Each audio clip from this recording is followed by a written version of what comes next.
మరి వచ్చినటువంటి 10 మంది ఎమ్మెల్యేలు ఏదైతే బీఆర్ఎస్ పార్టీ నుంచి మీరు తీసుకున్నటువంటి 10 మంది ఎమ్మెల్యేలు ఈ రోజు మళ్ళీ బీఆర్ఎస్ కి వెళ్ళిపోవడానికి చాలా సిద్ధంగా ఉన్నారు అనేది రకరకాల వార్తలు వినపడుతున్నాయి. అంటే మీ పార్టీలో సరైన ఇది లేక, ఎందుకంటే మీ ఎమ్మెల్యేలు ఎవరికాళ్ళు సపరేట్ మీటింగ్లు పెడతారు, పెద్ద పెద్ద అందరూ 10 మంది 20 మంది ఎమ్మెల్యేలతో కూర్చుని. సో అంతర్గత ప్రజాస్వామ్యం ఎక్కువైపోతుంది. ఇంకా ఏంటి పరిస్థితి? కాంగ్రెస్ అంటేనే ప్రజాస్వామ్యం. ప్రజాస్వామ్యానికి నీడనిచ్చి విలువనిచ్చిందే కాంగ్రెస్ పార్టీ. స్వేచ్ఛనిచ్చింది. భారత రాజ్యాంగంలో ప్రియాంబుల్ ఉంటది. మరీ నుండి కాదు మీ పార్టీ మీద ప్రియాంబుల్ రాజ్యాంగానికి ఒక పీఠిక ఉంటది. ఆ పీఠిక చదివితే భారతదేశం చదివినట్టుగా. అందుకోసం కాంగ్రెస్ పార్టీలో కూడా స్వేచ్ఛ ఎక్కువ. మాట్లాడవచ్చు, పరిష్కారం చేసుకోవచ్చు, విమర్శించవచ్చు. విమర్శ చేస్తే వాడు సరి చేసుకుంటాడు. అరే ఇట్లుందని. అందుకోసమని కాంగ్రెస్ పార్టీ ఎప్పుడూ చెల్లచెదరు కాదు. బాయిలర్ రాయిస్తే ఏమైంది, జలాలు వస్తాయి మళ్ళీ ఒకటే. సో మరి ఏంటి మరి 10 మంది ఎమ్మెల్యేలు ఏదైతే ఫిరాయింపు ఎమ్మెల్యేలు ఎవరుతున్నారో మరి ఉప ఎన్నికలు వస్తాయని మీరు అనుకుంటున్నారు? సిద్ధంగా ఉన్నారు దానికి? వచ్చినట్టు చూద్దాం అంటే మీరు ఏమనిపిస్తుంది? నేను అనుకోవట్లేదు, అట్లా వస్తాయి అనుకోవట్లేదు, రావనుకోవట్లేదు. వచ్చినట్టు చూద్దాం, వచ్చినప్పుడు చూద్దాం. అంతే కదా. రాబోయే దాని గురించి ముందే ఎందుకంట టెన్షన్ ఎందుకు మరి? లేదాని కోసం మనం బడ తీసుకో తక్కువ కొట్టుకునేందుకో ఉన్నది మాట్లాడుకోవాలి. సో స్థానిక సంస్థల ఎన్నికల్లో డెఫినెట్లీ మంచి మెజార్టీ వస్తుంది. బ్రహ్మాండంగా. ఎందుకంటే కులగణన లేట్ అవుతుంది, దానివల్ల చాలా ఇబ్బంది. మామూలుగా లేట్ అయ్యి ఇప్పటి వరకు డేట్ అనౌన్స్ చేయలేదు. అన్నీ శుభ్రంగా అయిపోతాయి. సవాలే లేదు. రైట్.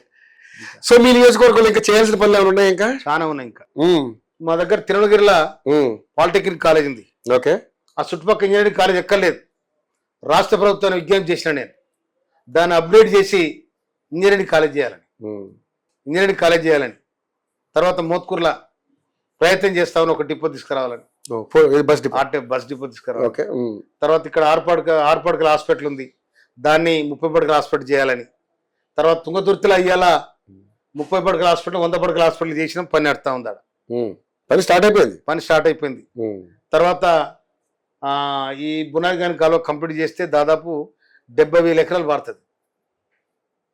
అశ్వినాథ్ కాలువ కింద బ్రహ్మాండంగా పారుతుంది కనుక బిక్కేరు పారుతుంది. తర్వాత ఈ ఎస్ఆర్ఎస్పి కాలువ ఉంది మా దగ్గర, దానికి మొత్తం లైనింగ్ చేయాలని కూడా గవర్నమెంట్కి నేను అప్పీల్ చేస్తాను. ఎందుకంటే అక్కడ బయ్యన్న బాగు నుంచి వచ్చిన ప్రతి సుక్క కూడా చక్కవని పొలాలు పోయే ప్రయత్నం ఉండాలి. ఆ విధంగా నేను ప్రయత్నం చేయాలనుకుంటున్నాను. ఎందుకంటే వ్యవసాయదారులు ఎక్కువ నియోజకవర్గం, వ్యవసాయం అంతా సామాన్య రైతులు. ఎవ్వరు కూడా వినియోగదారుడు రోజు ₹1,00,000 సంపాదించడం లేడు. నియోజకవర్గం మొత్తం కూడా రోజు ₹1,00,000 సంపాదించడం లేడు. అంతా వెనకబడేసారు దాన్ని. తిరుమలగిరి ఒక్కటి లేకపోతే దానికి అందమే లేదు. ఆ తుంగతుర్తినైతే ఎవరు పట్టించుకుంటారు కూడా తెలియదు. క్యాంప్ ఆఫీస్ కట్టిండు, ఊరికి 2 కిలోమీటర్ దూరంగా కట్టిండ్రు, ఎవరు ఉంచట్లేదు. అసలు వాళ్ళ పరిపాలన అసలు ఏమి అభివృద్ధి లేదు. అభివృద్ధి అంతా మొత్తం ఇసుక కుప్పలు, మాయదారి భూములు ఆక్రమించుడు, మందిర అరేంజ్మెంట్ చేసుడు, ఇవే ఉన్నాయి తప్ప ఎక్కడ కూడా డెవలప్మెంట్ జరగలే. నేను చైర్మన్గా ఉండి నా మండలం, నా సొంత మండలం అడగుడు 20 కోట్లు పెట్టి నేను గోడౌన్ కట్టిస్తే కనీసం ఆ గోడౌన్లకు కూడా మనం విలువలేదు. కనుక దాన్ని ఇంకా ఒక 20,000 మెట్రిక్ టన్నుల గోడౌన్ కట్టియాలని ప్లాన్ చేస్తా ఉన్నాయాడ. మన మంత్రివర్యులు తుమ్మల నాగేశ్వరరావు గారి డిపార్ట్మెంట్ అది, కర్యాల కొత్తగూడెం దగ్గర. ఇట్లా ఒక్కొక్కటి చేసుకుంటూ వస్తాం. నాకు ఆశ ఉంది. ఓకే. ప్రభుత్వం కూడా సహకరిస్తుంది. తర్వాత దాదాపు ఇప్పుడు నేను రాగానే ఇప్పుడు దాదాపు 1,400 కోట్ల రూపాయల పనులు తీసుకొచ్చింది. సార్ మీరు ఇన్ని కోట్లు ఇచ్చామంటున్నారు కదా సార్, మరి నిజంగానే ఇప్పుడు లోటు బడ్జెట్ లో ఉంది ఈ వ్యవహారం అంతా. ఇప్పుడు లోటు బడ్జెట్ లో ఉంది. సో ఎలా జరుగుతుందని మీరు అనుకుంటున్నారు? ఎందుకంటే అప్పులు జరుగుతాయి, దేని లెక్క దానికే ఉంది. సో లెక్క తప్పిన మనకి ఇంకా ఒక 3.5 సంవత్సరాలు ఉంది కాబట్టి 2-4 సంవత్సరాలు జరిగే అవకాశం ఉందంట. బ్రహ్మాండంగా. ఒకవేళ మధ్యలో జమిలీ వస్తే నా జమిలీ ఎక్కడది? ఆయన ఫుల్ మెజార్టీటే కదా. చంద్రబాబు నాయుడు గారు పక్క దొరికింది అనుకో, నెత్తి కొట్టుకోండి మోడీ. నితీష్ కుమార్ రేపు ఓడిపోయింది అనుకో, కథమైపోయా. సో ఆ కాన్ఫిడెన్స్ ఉంది వీలైతే. అరే ఎందుకు లేదండి, నేషనల్ లెవెల్ ఏం జరుగుతుంది అంత మాత్రం అవగాహన లేకుంటామా?